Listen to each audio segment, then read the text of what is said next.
kedu ife mmelụ mmadụ eji akpụlụ m n'ọnụ ọ bụ mbụ na-enwere ikwu ka ọ bụ mbụ na-enwere ibe anya m kone kone anya m kone kone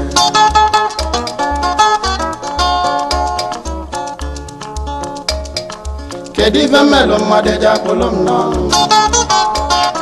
kedu ife mmelụ mmadụ eji akpụlụ m n'ọnụ ọ bụ mbụ na-enwere ikwu ka ọ bụ mbụ na-enwere ibe anya m kone kone anya m kone kone ogbenye dịbụ mbụ adị ayo ayo ayo ayo ayo ayo ayo ayo ayo ayo ayo ayo akwa ebube bụ onye na-agba nkarị nne ayo oge a ka ndị befa ji wee libie nya ayo ayo ayo aka na ọgbatakatala anụ gbatakata anụ ayo ndị be anyị ndewo ihe ahụ oge akụkọ Igbo aha m bụ Delight Amataobi mụ onwe m kwanụ bụ nwanne unu Esther Akudinobi anyị na-asị unu ndewo taa bụ Fraịde ahịa nkwọ bụ mkpụrụ ụbọchị 7 n'ọnwa 9 n'afọ 2018 na mbụ nụrụnụ ụfọdụ isi akụkọ ndị anyị ji taa. Ndị nche sịrị ndị mmadụ na ha egekwa na ndị IPOB ntị gbasara atụmatụ apụ n'ilo na Septemba 14th. Nzukọ ndị gọvanọ nke ọwụwa anyanwụ toro ugwu anyị maka mbọ ọ na-agba. Ndị nka na-edozi ụzọ kụsuru ndị omeiwu maka Enugu Onitsha Express Road. Ọzala Enugu emego iwu yichie ịgba ohu amadi. Ozi pụtara maka osikapa bụ rice nke nwere ike imerụ ndị mmadụ ahụ na Abakaliki. Ụmụaka raka 200 bụ 200 ka a zọrọ n'ọrịa malaria nke ike. Ngwanụ nọrọ n'akụkọ ụwa n'uju ya. Ndị na-eche nche n'Ọka dị na Anambra steeti si na ndị Naịjirịa lepụrụ ndị IPOB anya gbasara ọkwa iwu nke ha mara sị na onweghị onye Igbo ga-atụ vootu ndọrọndọrọ ọchịchị na 2019. Ha si na onye ọbụla ga-ame ihe o nwere ike ime gbasara ebe a na-akpata ihe oriri.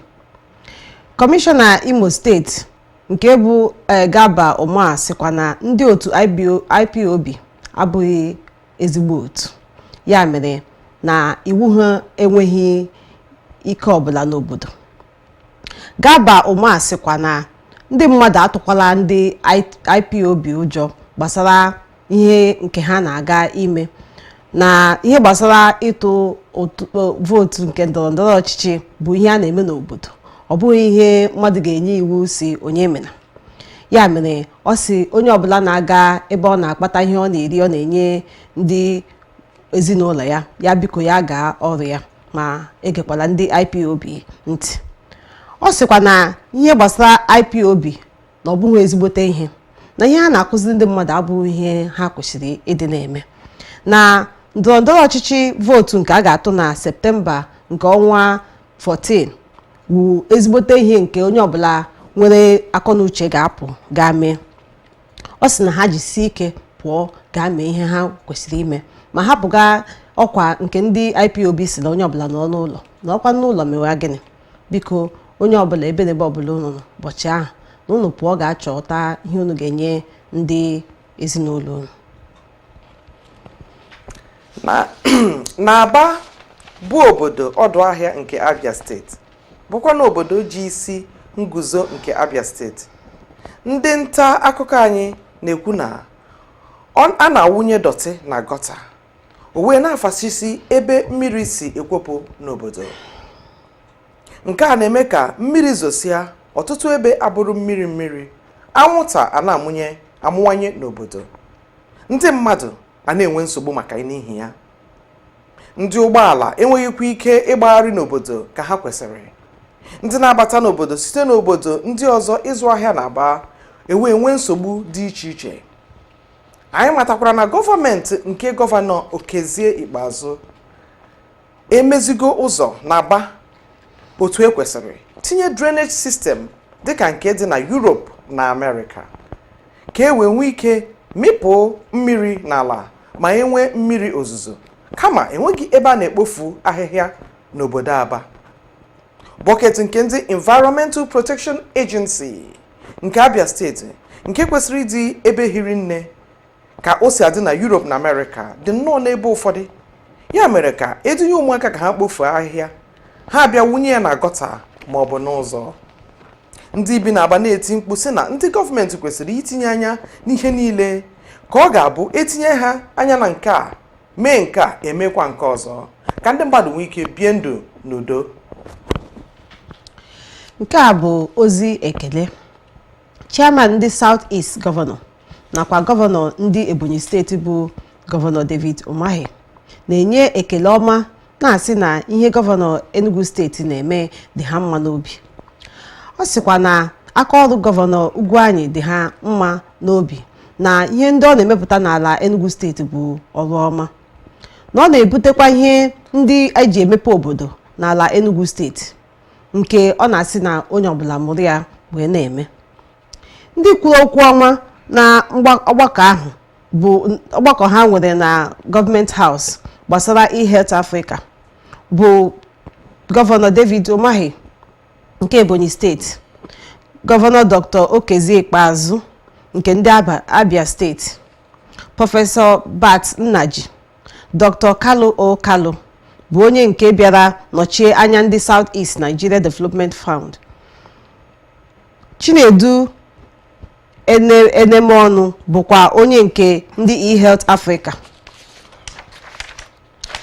Ka ha nọkwa n'ọgbakọ a, ha kwukwara okwu gbasara ileba anya na ihe gbasara ebe ụgbọelu na-efe na Akanu Ibiam Airport.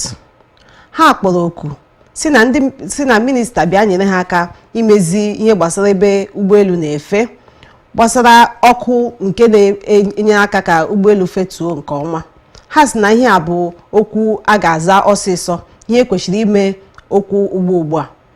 Ha kwukwere na ihe gbasara Akanu Ibiam Airport abụghị ihe a na-elepụrụ anya, na ọ bụ ihe a na-eme ngwa ngwa. Si ha biko na ha gbata ọsọ enyemaka ka emee ka ihe gbasara ọrụ ebe ahụ ka ọ gaa n'ihu.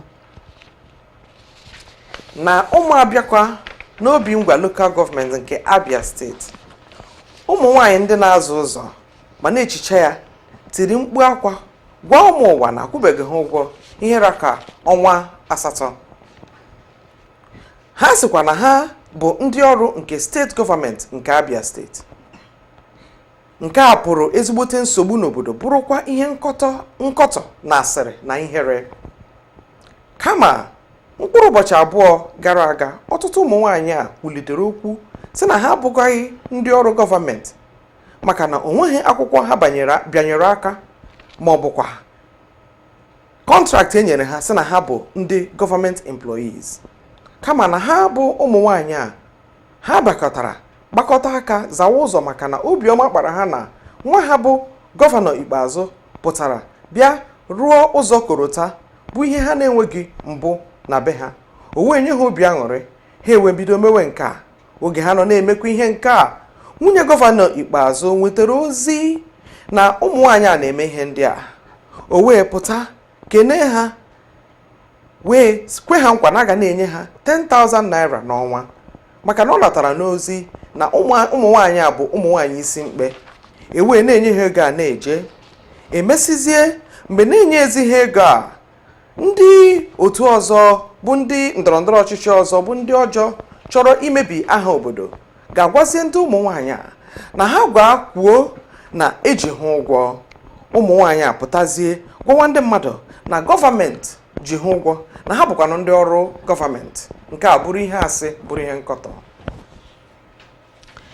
Ndị obodo Lilu na Ihiala bụ dị na Anambra steeti họpụtara Chief Godson Onyediri bụ onye nke bi na mba ofesi Amerịka ma bụrụkwa onye nkụzi ka ọ bụrụ onye isi ala ha nke a mere oge onye na-achịbu obodo ha bụ Igwe Felix Olikaagụ ọnwụ chọtara ya.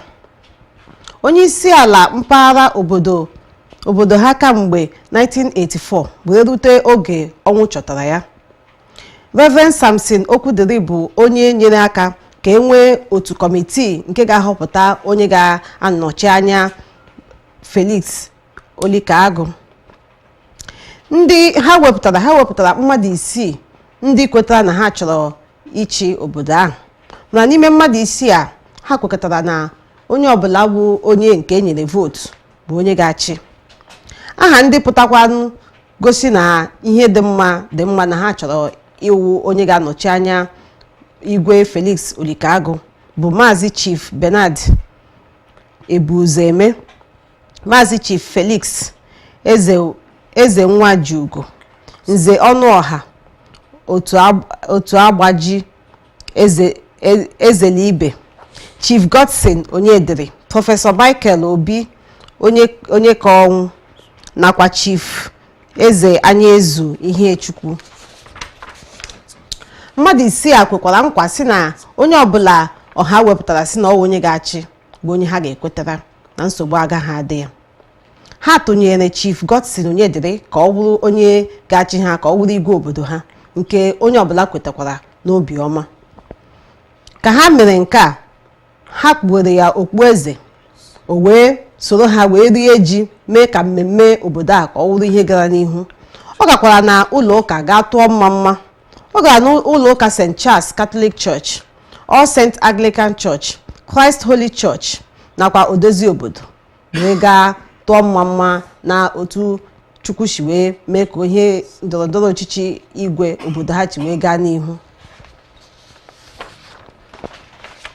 O nwere atụmatụ a na-akpọ Technoversion, nke a bụ ọnọdụ na nhazi nke dị n'ofesi nke na-akpọkọta ụmụ agbọghọbịa si ebe niile na akụkụ ụwa niile, na-enye ha ohere ka ha gosi ma mụtakwa nka n'ụzụ nke ịkpụ igwe apps dị iche iche nke business entrepreneurship, mwulite nke azụmahịa na igwe kọmputa na injiniarịn ndị ọzọ. Atụmatụ Technoversion a na-agba mbọ ịkụziri ụmụ agbọghọbịa amamihe ha ga-eji nye aka ka ha bụrụ ihe mbuli elu n'obodo ha. Emesịa ya, a na-enwe amụmaka bụ challenge nke eji eturu ugo na ya. Nke afọ a, World Technoversion Challenge mere na Silicon Valley na San Francisco, United States of America. Ụmụaka Igbo si Regina Pacis Model Secondary School dị na Onitsha na Anambra State tụrụ ugo gold na ya. Aha ha bụ Adaeze Ọnụigbo, Vivian Okoye, Promise Nnalo, Nwabuakụ Osai, Jessica Osita na Miracle Igboka.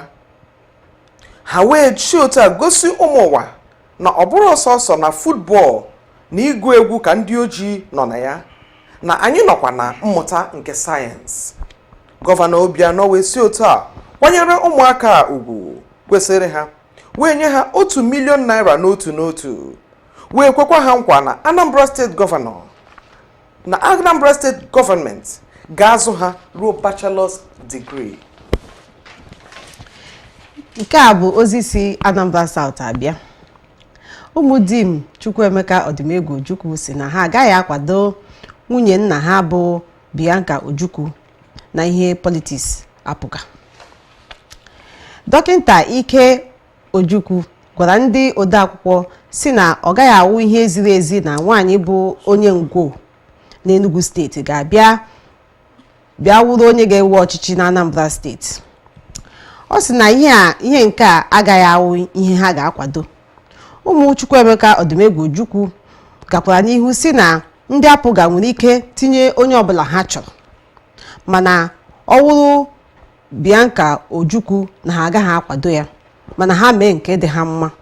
Mana uche ha wụ na nwaanyị isi ngwo agaghị abụ onye ga-abịa Anambra steeti bụrụ onye ga-abịa na-eme politiks na apụga.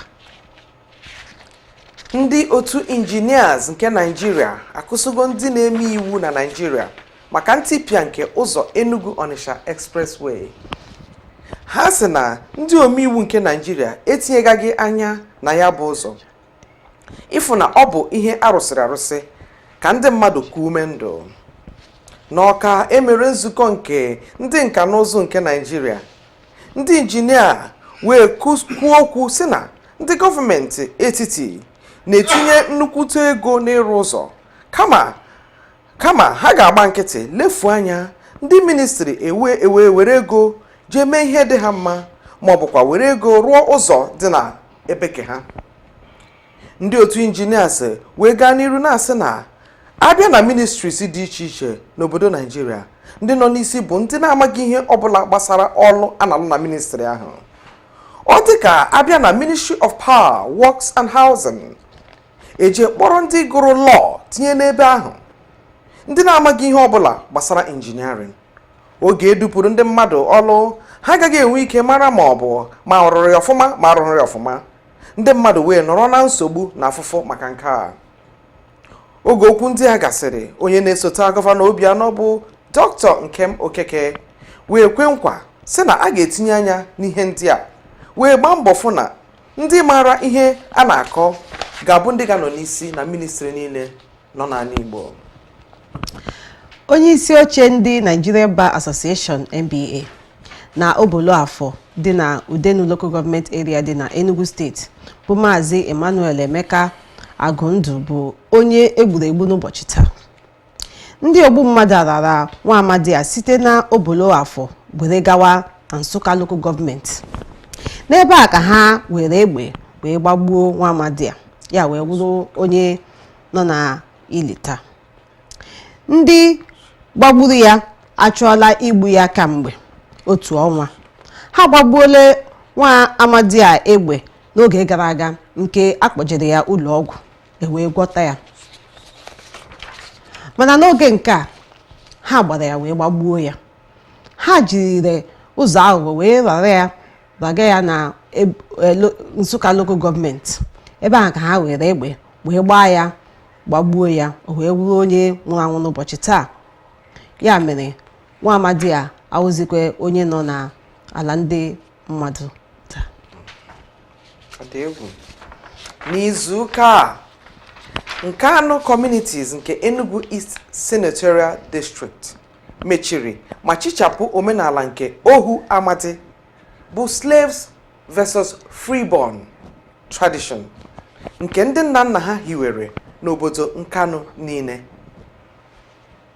Omenala bụ nke na-akpọ ụfọdụ ndị ohu kpọọ ụfọdụ ndị amadi. Ndị akpọrọ ohu enweghị ike ịbụ ihe ukwu ma ọ bụ ihe ọma ọbụla n'obodo. Ha enweghị nkwuwa okwu, ha enweghị ike ime ihe ọbụla. N'oge mbụ, ndị ohu na-ebi na mkpọmkpọ ebe. Ha agaghị abata n'ime obodo lụọ ọlụ maọbụ biri. Achọọkwanụ iji mmadụ achụ àjà, ewere ha gbufuo wee chụọ àjà. Oge okpukperechi Kraịst batara na Nkanu, emere ka ha mata na ụdị ihe a adịghị mma, kama ụfọdụ ndị mmadụ bịaziri na-ezo ezo na-emekwa ya. Ruo taa, kama n'izu ụka a pụtara n'igwe ndị ụkọchukwu na ndị isi wee yichie ya. Otu onye ohu wee nụọ onye amadi. Onweghị onye jụrụ ajụ ọbụla makwa na wee iwe maka ya. Ndị ụkọchukwu si na mpaghara okpukpe Kraịst wee bịa kpee ekpere yọọ Chukwu mgbaghara na ọganiru, wee yọkwana ka ndị Igbo niile nọ n'ebe niile n'ụwa kwụsị ihe dị etu a. Onye kwadokwara n'ihe a nọchie nye aka bụ ọchịagha na-achịbu Anambra State bụ Honorable Jim Nwobodo. Gọvanọ na-achị Ebonyi steeti bụ Maazị David Umahi si na ya ga-agbalị ya ihe ya nwere ike ime ka ndị zuru ego gọọmenti wee gaa zoo ma ndị bufere ha na ụzọ ofesi ka ha welata ego ahụ. Ọ sịkwa na ọ bụ ihe jọgburu onwe ya na ndị mmadụ na-ewere ego na-eli n'ili. Ego ndị mmadụ lụrụ n'ili, ụfọdụ ha aghọọla ihe mkpu takasịrị. Nke a wee wụrụ obi ọjọọ mmadụ na-eme ibe ya. Ọ sị na kee uru ọ bara na mmadụ wuru ego gadowa n'ofesi were ego lie n'ili, mkpu atakasịa ya. Nwaada Rose Okedowa sikwa na ọ ga-adị mma na ego ndị ahụ ọwụ na gọọmenti ga-anapụta ha ndị nke ha wepụtara were tinye na ihe ga-enye aka n'obodo. Ọ bụrụ iji ya mepụta tinye ọrụ nke ụmụazị ga na-arụ ma ndị pụtara ndị youth service ndị savụchara obodo pụtara ga-were na-arụ ọrụ na-arụpụta ihe ha ga-eji nyere ndụ ha aka.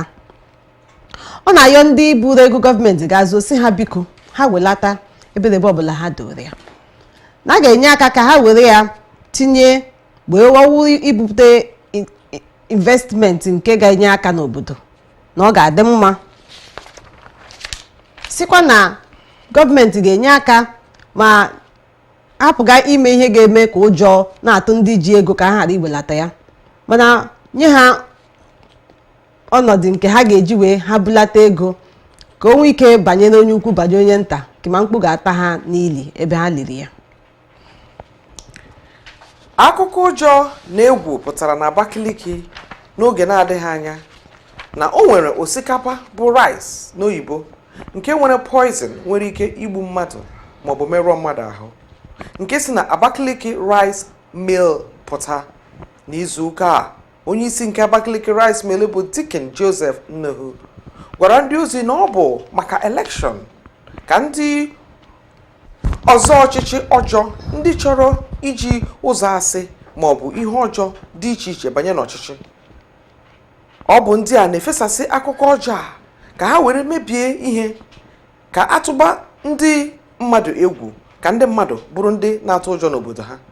Ọ sịkwa na onye ọbụla jisi ike wepụ ụjọ na ndụ ya n'obi ya maka na onwe ihe dị otu a mere na ihe dum a bụ asị elekshọn.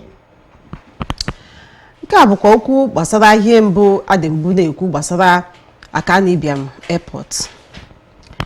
Gọvanọ na-asị na minista na ya biko bịa gbatara ha ọsọ enyemaka ka emee ka Akanu-Ibiam Airport bụrụ ebe ụgbọelu ga na-efeli ọfụma na-efedakwa maka ndụ ndị mmadụ. Ọ sị na ha kwuo ya na mbụ mana ha ji ekwusi ike na enwere ndị kọmpanị ndị enyefere ya ka ha rụọ ọrụ na Akanu-Ibiam Airport na ọ dị ka aka ọrụ ha abụba ihe pụtara ihe nke a na-ahụ. Ya mere ọ na-asị ha na ọrụ ọbụla nke ha na-arụ na ha rụsie ya ike ma mee ka ihe ọma na-aga ebe ahụ maka ọ ga-awụ ihe nkọrọmọnụ na Akanu-Ibiam bụ ebe ndị mmadụ na-akpọli imi elu si na ihe dị mma dịkwa ha ebe ahụ ka akawa ahụ mee ka ọkụ ndị na-ehu ebe ahụ na-enye aka ka ụgbọelu na-efeda ka o feda ọfụma ka a na-etinye ọkụ ma ihe niile na-aga ọfụma na ọ ga-enyekwa aka ka ndị na-abịa ileta obodo ma ndị na-abịa ịhụ ihe ọma dị na obodo ka na-eshi ụzọ efe n'elu abịa ka ha na-abịa karịa ha nwa ụjọ hapụ ị na-atụ ha si na ebe ahụ arụzi ya arụzi. Ya wee sị na minista ya biko ya bịa gbatara ha ọsọ enyemaka ka ọ bụrụ ihe ngwa ngwa nke ọ ga-eme. Otu ụmụ ntorobịa na Ebonyi South n'izu ụka kpọkwuru Senate President Bukola Saraki si ya na ya gwa ụmụ obodo na oche sineti ha nke senetọ Sonny Ogbuji dị na ya dị n'efu maka na nwoke a hapụrụ PDP banye pati APC na-esoghị iwu etu ekwesịrị iso ya na Naịjirịa. Otu ntorobịa bụ ndị Youth Ohanivo, Ohozara, Onitsha na Ivo Local Government nke Ebonyi Steeti. Ha kwuru okwu si na Sinetọ Sonny Ogbuji etozughị oke iche ndị mmadụ n'obodo ma ọ bụ ịnọchite anya ndị mmadụ maka na iwu Naịjirịa si na tupu ị pụọ na pati gị ọ ga-enwerịrị otu nsogbu maọbụ nke ọzọ nke mere gị ị ga anọnwụ na pati ahụ. Ma n'ije a udo dị na PDP, ya mere sinetọ a dara ezigbote iwu. N'agbanyeghị n'iti mkpu niile ha tiri, onye isi nke APC na Ebonyi steeti gwara ndị mmadụ na ha egekwana ha ntị na ha mkpọtụ ka ha na-eme na onweghị onye nyere ha ike ikwu okwu ọbụla maka nke a. Ndị uwe ojii jidere ndị na-atọ mmadụ ebe ha gara ire ụmụaka abụọ. ha gara ire ụmụaka abụọ ahụ n'ọnụ 200,000. Ndị uwe ojii wee jide ha wee kpụrụ ha ma napụtakwa ha ụmụaka nke ha gara ire. Aha ụmụaka ndị ha rere wụ Ụmụnni Isiakụ dị 5 years nakwa Habib Awalu dịkwa 7 years. Kọmishọna ndị uwe ojii n'Imo steeti bụ Dansuki Galadanchi mekwara ka amara na ndị ọtọ mmadụ a bụ ihe ndị mmadụ na-elebara anya na-ekugharị ụmụazị. Ha kpọkwara ụmụazị a wee kpọga nne mụrụ ha na nna mụrụ ha n'obiọma. Ha sịrị na nwaanyị a ha na-akpọgharị ka ndị mmadụ ọhaneze wee hụ ihu ya, aha ya bụ Mary Paul, na nwaanyị a jiri ụzọ aghụghọ wee kwakpuo na ebe ndị a bi ka o wee kpọrọ ụmụazị gaa na-ere. Nke a mekwara na Ondo steeti ebe ha bi. Nwaanyị a kwagara na ụlọ a oruhu abalị 4 ya kpọrọ ụmụazị a wee gawaga ire ha, ma Chineke nyere aka wee jide ya wee napụta ụmụazị a ebe ha gara na-ere ya na-akwụ ya ụgwọ. Ọ sịkwa na nne na nna ụmụazị a na obiọma dị ha na-akpọlatara ha ụmụ ha, mana nwada bụ Mary Paul bụ onye ndị uwe ojii ka ji maka ga-ajụkwa ya ajụjụ ka o si wee na-atọ ụmụazị na-ere ha n'aga. N'Imo steeti akwa ihe ha ka ụmụaka 200 bụ 200 n'oyibo ka a gwagoro malaria na ọrịa ọjọọ dị iche iche. Ọgwụgwọ a mere na Ezion Vende University nke dị na Ama Igbo nke Nwangele Local Government Area. Onye hiwere ya bụ ọnọdụ bụ Reverend Father Boniface Duru nke Olu Catholic Diocese.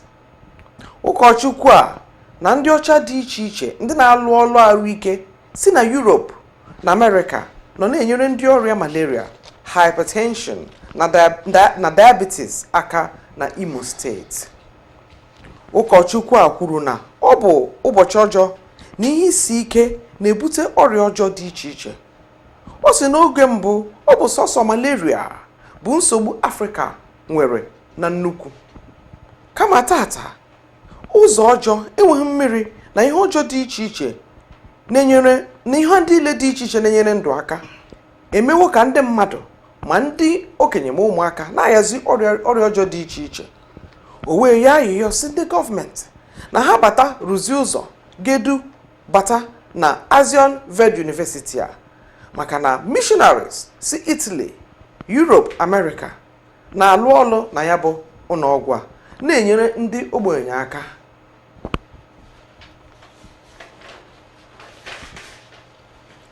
Na PDP nke Imo steeti, nsogbu dị elu na-apụta maka na otu onye chọrọ ịzọ oche gọvanọ ka a na-ebo ebubo na ọ na-achọ ime aka azụ gbasara ndị ozi a chọrọ izipụta ka ha nọchie anya ya. Na nzukọ enwere n'ụlọ Chief Emmanuel Iwu Anyanwụ, otu onye chọrọ ịzọ oche House of Assembly Representative nke Ikeduru Local Government bụ Maazị Uche Ogbuagụ kwuru okwu n'olu ike sị na o nwere ndị edunyere ka ha zọpụta ndị bụ representatives na PDP, ma ha bịara zipụta ndị ha chọrọ, ndị ha kwugoro ụgwọ ka ha wee bata wepụta ndị ha chọrọ ka eme aka azụ maka ndọrọndọrọ nke Imo steeti. Ndị pati PDP wee sị na ha chọrọ ka enwe ọchịchị onye kwuru uche ya, na ha chọghị aka azụ n'Imo steeti ka Imo steeti nwee ike gaa n'iru. Otu aka ọha anyị n'ọnụ n'abalị a, ụmụnne anyị, a na-asị unu ndewonu maka ntị unu gere anyị. Abụkwa m nwanne unu Esther Akụdinobi na-asịkwa unu cherenụ, anyị na-abịa iwetara unu nkọwa akụkọ bụ news analysis. Ndewonu nwanne m kene anyị. Ana m ekele unu na-asị ndewonu. Aha m bụkwa Delight Amatobi. Anyị ekelela unu na-asị unu biko ka unu si wee na-akwadosi anyị ike, unu ka na-akwadokwa anyị na anyị ga-eru ebe ahụ unu chọrọ ka anyị ruo. Ndewo. Ndewo.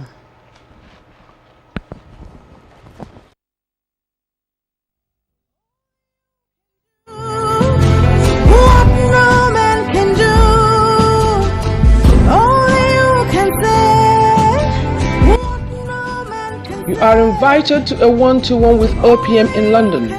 Are you tired of being stagnant in the UK? Are you tired of waiting for your resident permit? Do you need healing, fruit of the womb? Or do you want to get married to the right person? Today, Dr. Jesus has remembered you and is inviting you to a one-to-one special ministration with Apostle Chibuzo of OPM. On Sunday, 9th of September 2018, at Omega Power Ministry, OPM London Branch, number 1 St. John's, Deptford, off Lewisham Way by Lewisham College, London SE8 4EA. Do not miss this call. God bless you all.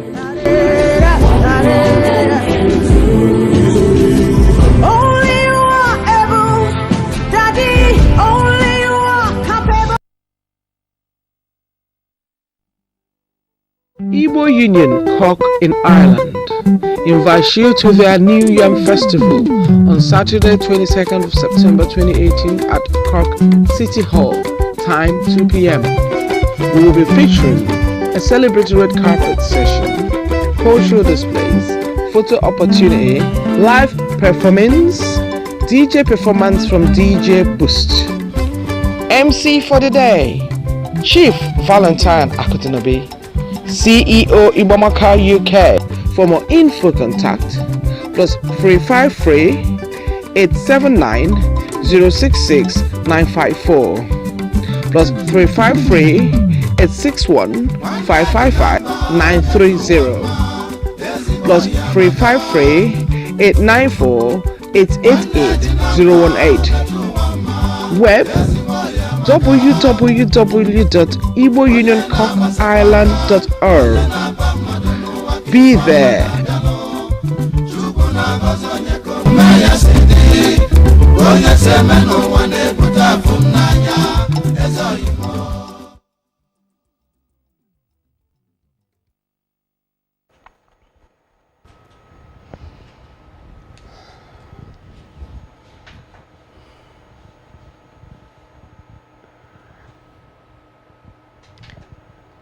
Ndị be anyị ndewo unu mma mmanụ, anyị ekelekwa unu na-ekelekwa unu ọzọ na-asị na unu emeela.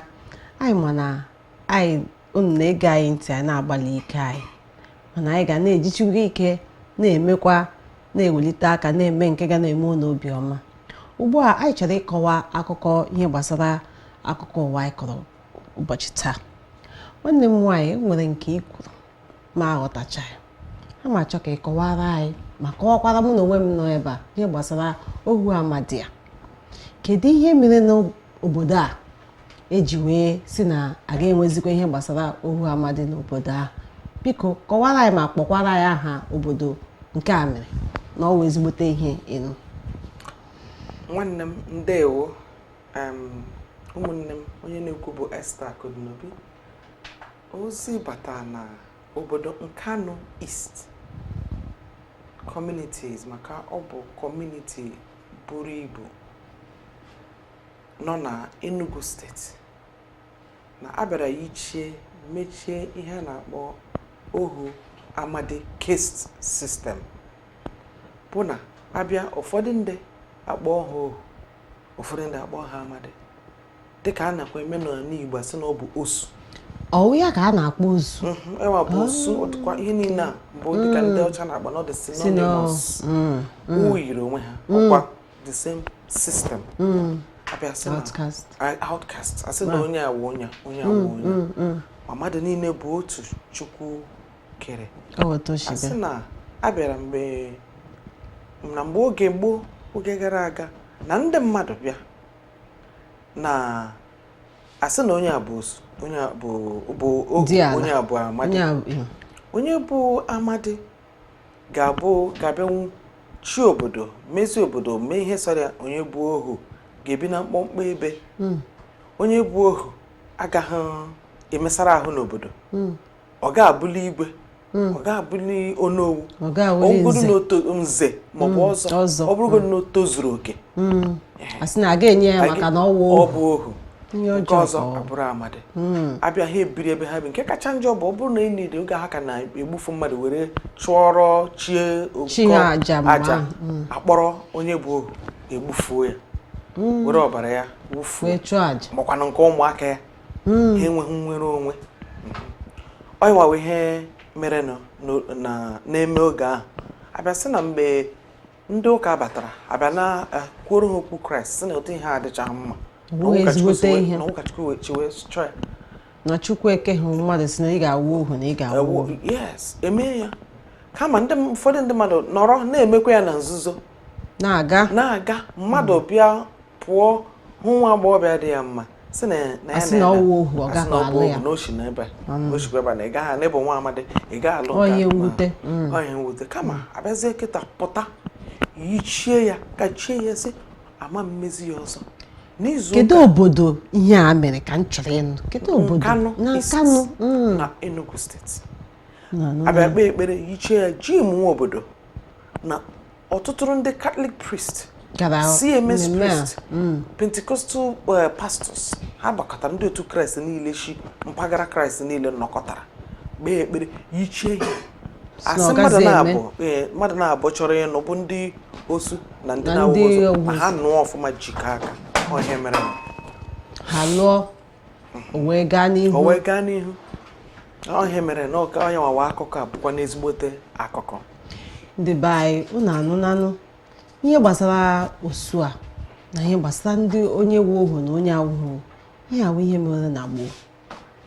Amụrụ anyị pụta ụwa anụ na enwere ndị a na-akpọ osu ndị a na-akpọ ndị ezigbo mmadụ, mana ile ndị ahụ a na-akpọ osu ile ndị ahụ a na-akpọ ezigbo mmadụ onwe ihe gosiri na onye awụ ohu onye awụghị egbuo ha mma ọbara pụtara onye awụ ọbara pụtara onye. Mana ndị gboo ndị nna nna anyị naanị ha ga-akọwa mbido ihe naanị ha ga-akọwa ihe ha jidesi aka ike, mana obi dị anyị ụtọ na enwere obodo si na ha agaghị emezi ka udo dịrị ka ndị mmadụ nwee aṅụrị ka ụmụazị na-apụta ịlụ di onye ọbụla ha hụrụ ha chọrọ ịlụ ha lụọ n'obi ọma onweghị ga-agwa na onye awụghị ezigbo mmadụ onye awụ ezigbo mmadụ. Nwere ndị ihe a bụ ule na Chineke kere mmadụ otu mgbe ụfọdụ ikwu okwu ya ha sị onye a na-ekwu okwu ya lekwa ya anya ọ dịkwa ka ahịa o ji ekwu okwu ya maka na ọnwa ya onwe onye ga-achọ ya pụta ụwa asị na lekwa ihe ọwụ maka asị were ebe gị mara be m nye ahụ ịma na eme ga ọ ga-adị gị mma ịmakwala onye ọzọ. Mana ka anyị kelee Chineke asị na o site adị mma anyị kelee Chineke o mere na obodo Nkanu dị na Enugu steeti ka anyị leekwa o nwere ike chịkwa taa mụbara na-eje n'obodo ndị Igbo maka ha kwuru ndị ụkọchukwu mepere ọnụ kwuo n'obodo ndị Igbo ọzọ dị iche iche tinyere ihe a ga-amụrụ ihe gbasara ewepụ ihe maka ọganiru anyị ga-anọ n'oge gara aga. Akwụkwọ nsọ anyị na-agụ sị na ihe nke mgbe ochie agafeela ugbu anyị ọhụrụ ka anyị ga-eso na-aga. Anọ na ya na-akpọ ndị be anyị na-asị a global world. A na-eme dịka mụ na gị nọ na-ekwu mbọsị a na-eme ndị be anyị anyị bi obodo oyibo makwa na lee ihe gbasara ndị obodo oyibo ihe anyị na-amụrụ anyị mụrụ ihe ndị obodo oyibo anyị mụrụ ihe ndị ọjọọ ha chezọọ ihe ndị nke wụ ihe ndị anyị jiri mụọ anyị otu esi wee zụọ anyị. Mgbe ihe m na-ekwu bụ ndị be anyị bịa n'obodo oyibo ịṅomi ha ọtụtụ mgbe anyị na-eṅomi ihe ọjọọ ha na-eme karịa nke ọma. Ihe ọma ha na-eme anya na ha eṅomiri anyị dewe nke ọma anyị kwere nke ọjọọ. Ha bịa dịka ụmụ agbọghọ iyi efe agbawashịrị agbawashi ihe ọjọọ ndị cheta akpọpụshi ime akpọpe ntị ugboro 10 ụdịrị ha ya na-amụrụ asị na onye ahụ na ọ bụ nega. Kama nke bara uru ha na-ekwukwu equality equal opportunity. Onye la aka n'ọtụtụ ama m na nwekwa mgbe a na-eme ihe emefee ya oke kama onye ga aka n'ọtụtụ ihe maka onye ahụ niile gị opportunity could be your savior. Oh yes. Ọ ka ọ na-adị ihe bara uru na omenala ha ka anyị nyobe ya anya ṅomie ya hapụ iwere nke ọjọọ ahụ maka ihe ikwu okwu ọjọọ ịhụ nwata nwaanyị ya na-ekwu swear words f-word na-ekwu inyo ya ihe ga-amụrụ pete nke ahụ bara uru na omenala ha a ga-echeta ya otu a ka o si wee dị ihe ọzọ anyị ga-akpatụkwa aka tupu anyị wee si unu kacha ifo bụ ihe gbasara obodo ndị ụmụazị ndị enyere aka maka ọgwụgwọ ọrịa n'Imo steeti nwee steeti ike ịkọtatụ gbasara ya nke ahụ kwa dịkwa ọ bara uru maka arụ ike bara uru maka onye ahụ na-adịghị onwe ihe ọ ga-emetafule ana ohe abụọ ụmụaka si na ụmụaka ya ga malaria ya ga ọrịa dị iche iche makwa ndị ichie na-arịa ọrịa na ebe ahụ na nke ha na-akpọ obodo ahụ na nwa ngele local gọọmenti n'ama Igbo agbara ebe ahụ a hospital onye mepere ebe Catholic priest akpọta missionaries na ndị niile si ma Italy ma ebe niile dị iche iche ka ha bịa na ndị bụ ọkachamara ha nọrọ ebe ahụ na-eme nnyopụta na-anaghị ego ọbụla na-anaghị ego na-enye aka ya na-ekwu na nwa amadi a na-ekwu na ihe mege bụ na mbụ n'ọsọsọ malaria ka ndị Afrịka anyị na-arịa kịtazi anaghị ọbara mgbari elu ma kansa ihe niile nke anyị na-agụta n'akwụkwọ high blood pressure nke ha na-ama na-egbu mmadụ karịa nke ndị ha na-agụtabụ n'akwụkwọ na-anaghị eze na Afrịka maka gịnị ihe isi ike ya na-akọwata na ụzọ eji abata n'ebe a na-agwọ ndị ọrịa n'ụzọ ajọka tupu mmadụ erute ebe anyị n'ike agwụgwele ya mere ya na-asị na ekwesịrị ka etinye anya mezitu obodo anyị metụ ka nne dị n'oge ebelata ntamahụhụ na ọya ọjọọ abataziri n'Afrịka ọ ga-enye aka ịkwado ya mere ebe a ka anyị ga-eweta ya na isi njedebe anyị ekelela unu na-asị unu kachi bụ ọnụ aha m bụkwa Delight Amataobi nwanne m nwaanyị kelee ndị Igbo ibe anyị biko ndị be anyị ndewonụ ndị nọnyere anyị site na mbido ruo na ngwụcha ihe gbasara akụkọ ụwa anyị si unu ndewonụ anyị ga-anọkwa n'ọnọdụ anọ n'izu ụka ọzọ na-abịa kachi fonu ndewo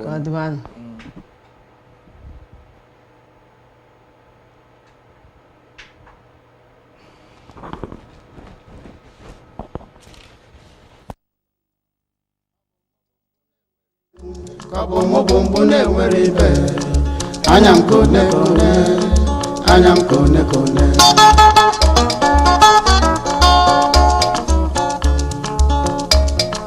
kedu ibe mmelụ mmadụ eji akpụlụ m n'ọnụ kedu ibe mmelụ mmadụ eji akpụlụ m n'ọnụ ọ bụ mobombo na-enwere ikwu ka ọ bụ mobombo na-enwere ibe anya m kone anya m kone ogbenye dịbụ mgbade ayo ayo ayo ayo ayo ayo ayo ayo ayo ayo ayo ayo akwa ebube bụ onye na-agba nkarị nne ayo oge a ka ndị baba ji wee libie nya ayo ayo ayo aka na gbatakatala anụ gbatakata anụ ayo apụtazi ọ na-akpa nga ayo ayo ndị baba wee lụọ n'oge si ebe a wee bụ ọgaranya nke afọ ube dị ka ya ayo ayo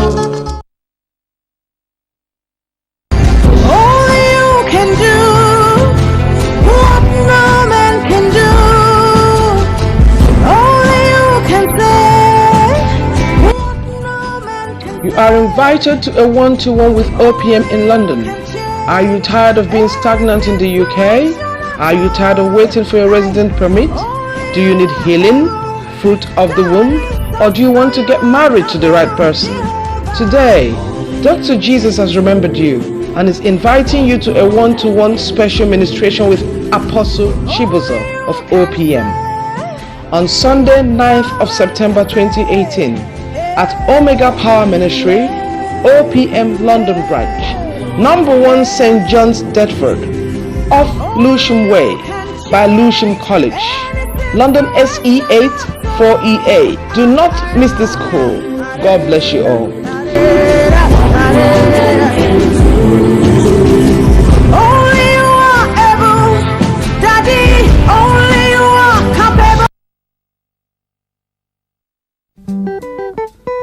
Igbo Union Cork in Ireland invites you to their New Yam Festival on Saturday 22nd of September 2018 at Cork City Hall, time 2 p.m. We will be featuring a celebratory red carpet session, cultural displays, photo opportunity, live performance, DJ performance from DJ Boost. MC for the day, Chief Valentine Akutinobi, CEO Igboamaka UK. For more info, contact +353 879 066 954 +353 861 555 930 +353 894 888 018. Web www.igbounioncorkireland.org.